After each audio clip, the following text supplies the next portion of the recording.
તો federation of academy એસોસિએશને ચીમકી ઉચ્ચારી છે। સ્કૂલ શિક્ષકોના ટ્યુશન સ્થળો છાપા મારવાની ચીમકી ઉચ્ચારી। રજૂઆત બાદ 8 શિક્ષકોને ડીઓએ ઘર ભેગા કર્યા છે। રાજ્યભરના જિલ્લાઓમાં કાર્યવાહી હવે કરવામાં આવશે। તો શાળાઓમાં ડમી વિદ્યાર્થીઓ મામલે પણ તપાસ થશે। ઇન્ટરનલ માર્ક્સની પ્રથા બંધ કરવા માંગ કરાઈ છે।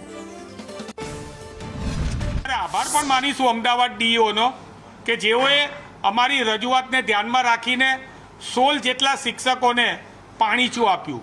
પરંતુ સમગ્ર ગુજરાતની અંદર આ તો શરૂઆત છે। સમગ્ર ગુજરાતની અંદર વાલી અને વિદ્યાર્થીઓ લાખો રૂપિયાની બ્લેકમેલિંગ દ્વારા ફી ભરે છે। કારણ એનું એ છે કે બોર્ડની એક્ઝામની અંદર શાળાના શિક્ષકોએ 20 માર્ક ઇન્ટરનલ આપવાના હોય છે।